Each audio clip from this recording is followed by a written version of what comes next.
വെള്ളാപ്പള്ളിയും NSS തമ്മിൽ അടുക്കാൻ, അതായത് SNDP NSS തമ്മിൽ അടുക്കാൻ തടയിട്ടത് ലീഗാണെന്നാണ് വെള്ളാപ്പള്ളി പറയുന്നത്. എന്താണല്ലേ ഒരു അല്ല, വെള്ളാപ്പള്ളി കൃത്യമായിട്ട് അതിൻ്റെ അറിവ് കിട്ടിയോ? എനിക്കറിയില്ല. വെള്ളാപ്പള്ളി നിരന്തരമായി പറഞ്ഞുകൊണ്ടിരിക്കുന്ന കാര്യങ്ങൾ. വെള്ളാപ്പള്ളി പറയുന്നതിനകത്ത് എന്താണ് കാര്യം? വെള്ളാപ്പള്ളി ഇന്നലെ പരസ്യമായിട്ട് പറഞ്ഞു VD സതീശന് വട്ടാണ്, ഊളംപാറയിൽ കൊണ്ട് ചികിത്സിക്കണം. ഒരു സമുദായ നേതാവെന്നും ഇപ്പോൾ NSSൻ്റെ സുകുമാരൻ നായർ പറയുന്നത് വെച്ചാണെങ്കിൽ വലിയൊരു കസേരയിലിരിക്കുന്ന ആളല്ലേ, അയാൾക്ക് പറയാൻ പറ്റുന്ന ഭാഷയാണ്. അയാളത് പറഞ്ഞ് കേട്ടപ്പോൾ ഞാൻ ആലോചിച്ചത്, വർഷങ്ങൾക്ക് മുമ്പ് അയാളുടെ ഒരു ഇൻ്റർവ്യൂ ആരോ എടുത്തപ്പോൾ ചോദിച്ചു, വലിയ വിദ്യാഭ്യാസ യോഗ്യതയില്ലാത്തത് എപ്പോഴെങ്കിലും ഒരു കുറവായിട്ട് തോന്നിയിട്ടുണ്ടോ? ഉടനെ ഇയാൾ പറഞ്ഞു, എനിക്കങ്ങനെ കുറവായിട്ട് തോന്നിയത് ഒരു പ്രാവശ്യമേ ഉള്ളൂ. ഞാൻ പെണ്ണ് കാണാൻ ചെന്നപ്പോൾ എന്തുവരെ പഠിച്ചു എന്ന് ചോദിച്ചപ്പോൾ അത് പറയാനുള്ള ഒരു വിഷമമുണ്ടായി.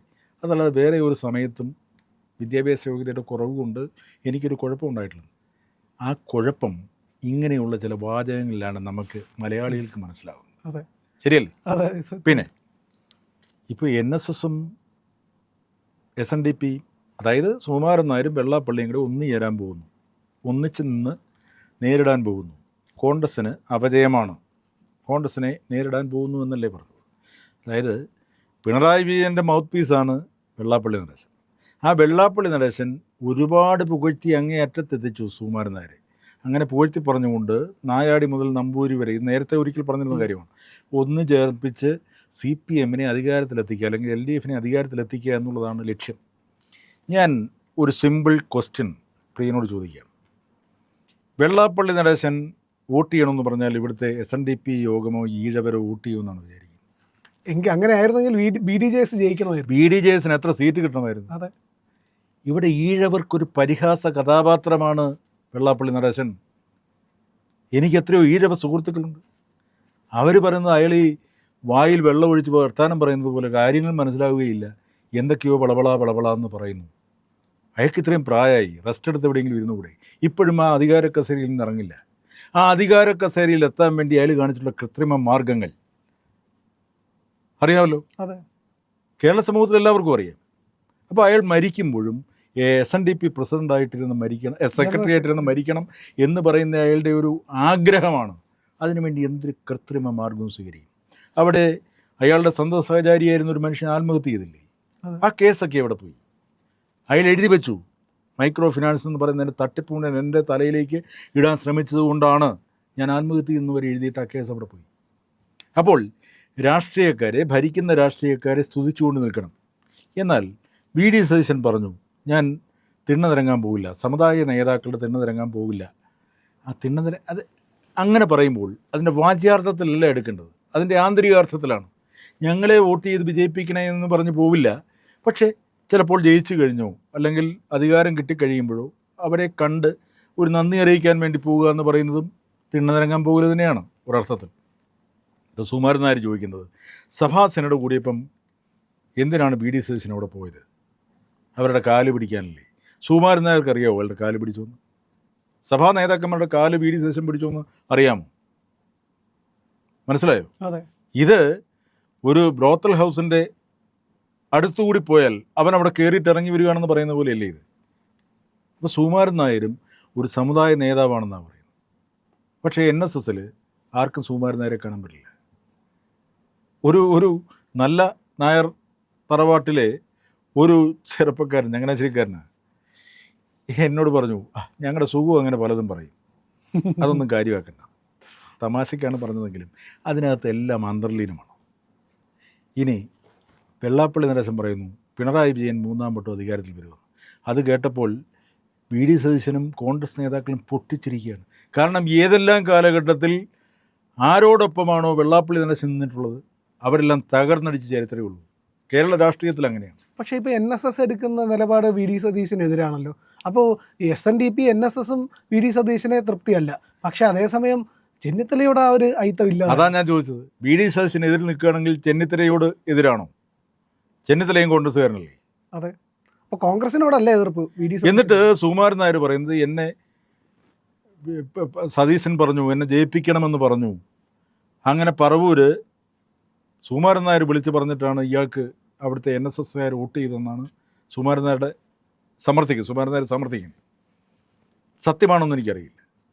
അങ്ങനെ ഈ കാലം അത്രയും പറവൂരിൽ വി ഡി സതീശൻ ജയിച്ചത് സുകുമാരൻ നായർ പറഞ്ഞിട്ടാണ്.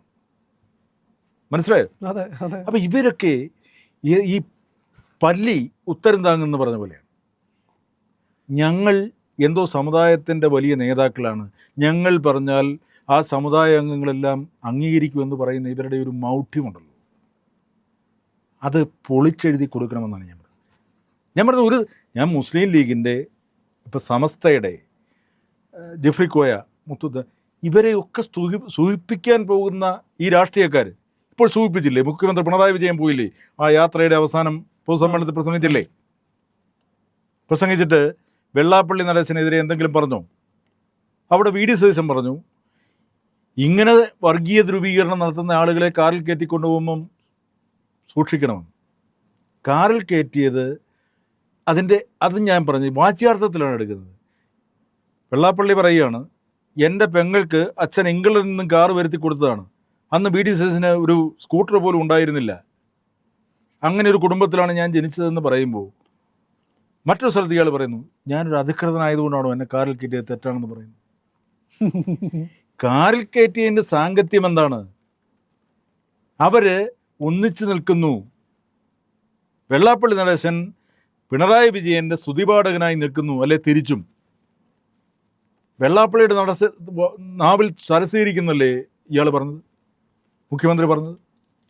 അപ്പോൾ പരസ്പരം സൂപ്പിച്ച് നിൽക്കുകയാണ്. ഞാൻ ചോദിക്കുന്നത്, പിണറായി വിജയൻ എന്ന് കാണിക്കുന്നത് എന്താണ്? വർഗീയതയുടെ അങ്ങേയറ്റമല്ലേ? തീവ്രവാദമാണ് ഞങ്ങൾ എതിർക്കുന്നതെന്ന് പറയുന്നു. എന്നാൽ വെള്ളാപ്പള്ളി ചെയ്യുന്നത് എന്താണ്?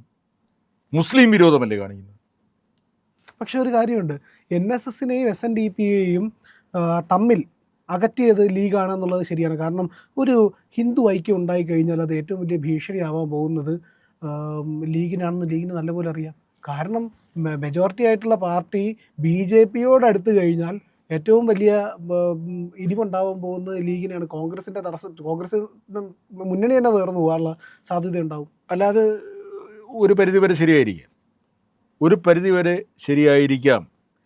ഇവിടെ ഞാൻ പറഞ്ഞത് വിഘടിപ്പിച്ച് ഭരണം നേടുക എന്ന് പറയുന്ന ഒരു തന്ത്രമാണ് എല്ലാ രാഷ്ട്രീയക്കാരും ചെയ്യുന്നത്. പക്ഷെ ഒരു കാര്യം, മുസ്ലിം വിരോധം എന്ന് പറയാൻ പറ്റുമോ? വെള്ളാപ്പള്ളി പറഞ്ഞത് സത്യമല്ലേ? മലപ്പുറത്ത് SNDPക്ക് ഒന്നുമില്ല. SNDPക്ക് ഇല്ലാതെ വന്നതിൻ്റെ കാര്യം എന്താ? ഒന്നും കിട്ടിയില്ല എന്നാണ് പറഞ്ഞത്. എന്നാൽ ഈ കഴിഞ്ഞ 10 വർഷം കൊണ്ട് ചോദിച്ച് മേടിക്കാൻ മേലായിരുന്നു.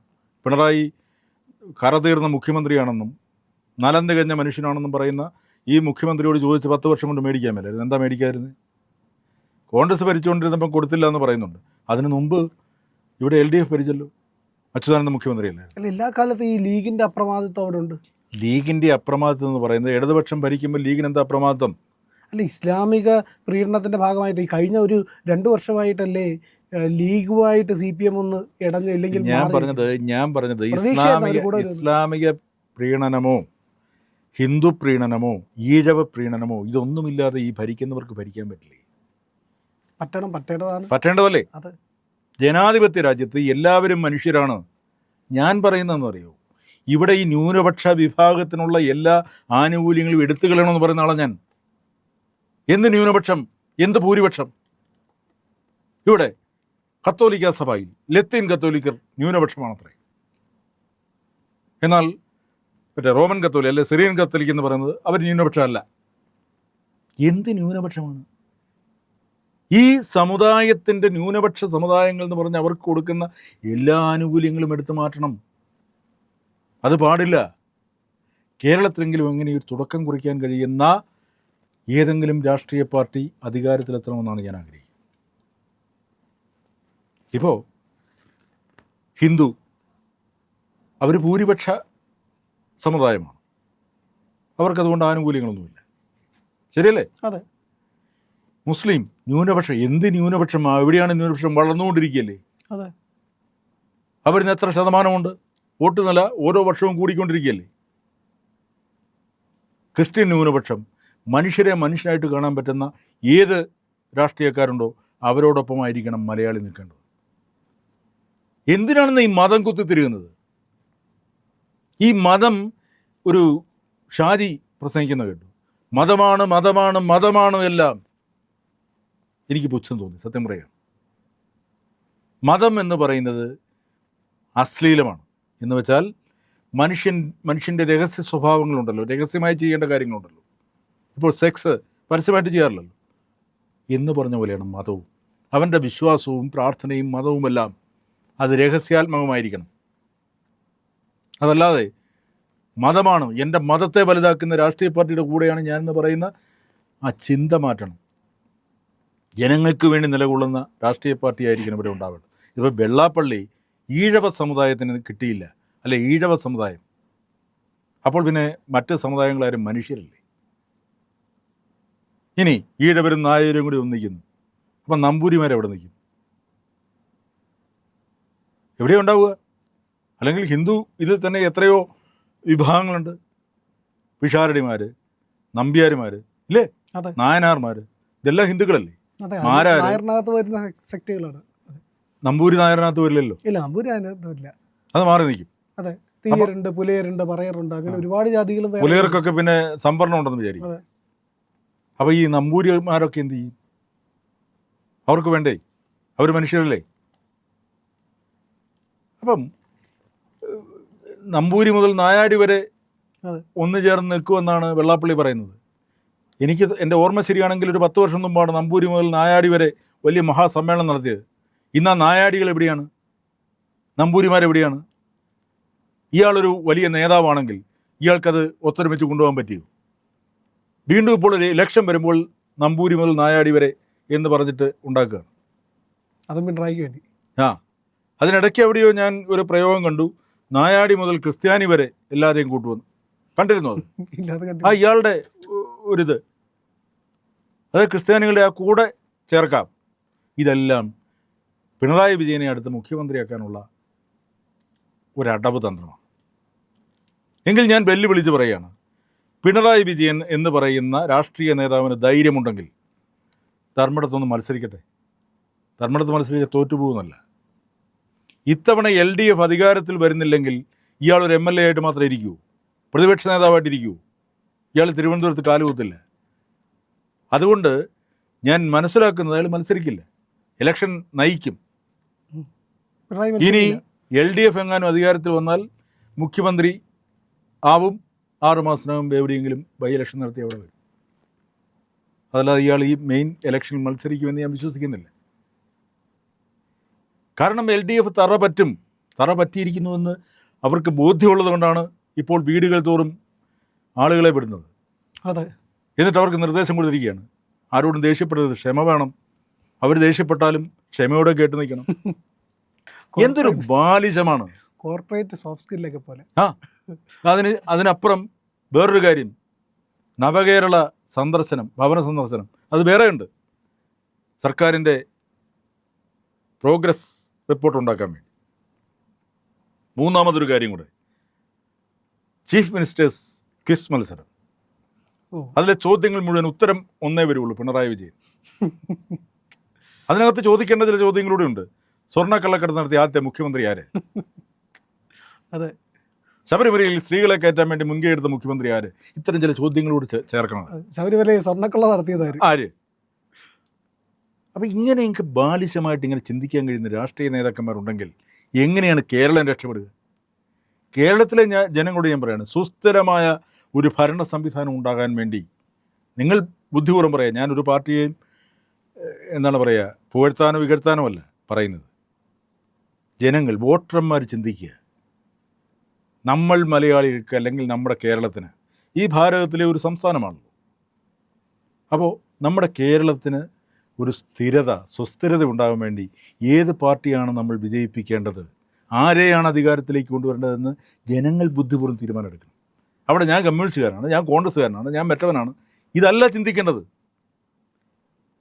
ആ ഇന്ന പാർട്ടി വിശ്വാസിയായതുകൊണ്ട് അവർ കൊണ്ട് ചോറ് തരുമോ? അവർ പണം തരുമോ? ഒന്നുമില്ല. ഇതൊരാവേശത്തിന്. അത് ഈ മതത്തിൻ്റെ കാര്യം പറഞ്ഞ പോലെയാണ്. ഞാൻ മുസ്ലിമാണ്, ഞാൻ ക്രിസ്ത്യനാണെന്ന് പറഞ്ഞ് അഭിമാനിക്കുന്നത് പോലെ തന്നെയാണ് ഞാൻ കമ്മ്യൂണിസ്റ്റാണ്, ഞാൻ കോൺഗ്രസ് ആണ്, ഞാൻ മറ്റേതാണെന്ന് പറയുന്നത്. എനിക്കത് മനസ്സിലായിട്ടില്ല. കാലാകാലങ്ങളിൽ നമ്മെ നയിക്കാൻ പറ്റിയ ആരാണ് ഉള്ളത്, ആരാണ് നല്ലത് എന്ന് തോന്നുന്ന ആളുകളെ അധികാരത്തിലേക്ക് കൊണ്ടുവരാൻ വോട്ടർമാരാണ് തീരുമാനം. അതാണല്ലോ ജനാധിപത്യം എന്ന് പറയുന്നത്. പക്ഷേ ഇവിടെ തന്ത്രം പ്രയോഗിച്ച് എങ്ങനെ അധികാരത്തിലെത്താം? അധികാരത്തിലെത്തിക്കഴിഞ്ഞാൽ ഞാൻ ചോദിക്കട്ടെ, 10 വർഷം ഭരിച്ച ഒരു പാർട്ടിയാണ് ഇനി 3 മാസം മാത്രം ബാക്കിയുള്ളപ്പോൾ പ്രോഗ്രസ് റിപ്പോർട്ട് ഉണ്ടാക്കാൻ വിടുന്നത്. ഇനി എന്താണ് സർക്കാർ ചെയ്യേണ്ടതെന്ന് ചോദിച്ച് ജനങ്ങളുടെ അടുത്തേക്ക് വിടുന്നത്. ഇത് 1 വർഷം ചെയ്യേണ്ടതില്ലായിരുന്നു. അല്ലേ? അതെ. അപ്പം ഇവരെയൊക്കെ ചാട്ട പറഞ്ഞടിക്കണ്ടേ? ഈ ജനങ്ങൾ, ഈ പാവപ്പെട്ട ആളുകൾ അങ്ങോട്ട് ചെല്ലുമ്പോൾ അവരെ ചീത്ത വിളിക്കില്ലേ? അപ്പോൾ ക്ഷമയോടെ കേട്ടോളാന്നാണ് പറയുന്നത്. നിങ്ങൾ തിരിച്ചു പറയരുത്. കോൺഗ്രസ് നടത്തുന്ന വ്യാജ പ്രചരണങ്ങളിൽ നിങ്ങൾ വീണു പോകരുത് എന്നൊക്കെ അവരെ പറഞ്ഞ് മനസ്സിലാക്കണം. സ്വർണ്ണക്കൊള്ള നടത്തിയവരെ എന്തുകൊണ്ടാണ് ശിക്ഷിക്കാത്തതെന്ന് ചോദിച്ചാൽ അവർ കുറ്റവാളികളാണോ എന്ന് അറിയില്ല. അവരുടെ കുറ്റം തെളിഞ്ഞാൽ അപ്പോഴേ തക്കതായ ശിക്ഷ എഴുതി കൊടുത്തിരിക്കുകയാണ്. കണ്ടില്ലേ ലിസ്റ്റ്? എന്തൊക്കെയാണ് പറയേണ്ടത്? ഒരു പാർട്ടിയുടെ നേതൃത്വം ഇത് ചെയ്യുമ്പോൾ ഇവരെ ഇനിയും കേരളത്തിലേക്ക് കൊണ്ടുവരണം. ഇനിയും പിണറായി വിജയന് മുഖ്യമന്ത്രിയാവണം. എത്ര 85 വയസ്സായെന്ന് തോന്നുന്നു. നടക്കാൻ വയ്യ, ആരോഗ്യമില്ല. അദ്ദേഹത്തിന് വീണ്ടും വീണ്ടും ഭരിക്കണമെന്ന് ആഗ്രഹിക്കുന്നുണ്ടെങ്കിൽ ജനങ്ങൾ തീരുമാനിക്കണ്ടേ? ഈ ആരോഗ്യമില്ലാത്ത മനുഷ്യനെ അയാൾ റെസ്റ്റ് എടുക്കണ്ടേ? അയാൾ സ്വസ്ഥമായിട്ടിരിക്കട്ടെ. ഇനിയും കേരളത്തിൻ്റെ പണം കൊടുത്ത് അമേരിക്കയെ കൊണ്ട് ചികിത്സിക്കണോ കാലങ്ങളോളം? ഇത് കേരള ജനത മനസ്സിലാക്കണം. അതാണ് ഞാൻ കുറച്ച് വൈകാരികമായി പോയി, ക്ഷമിക്കുക. ശരിയാണ് കാര്യങ്ങൾ.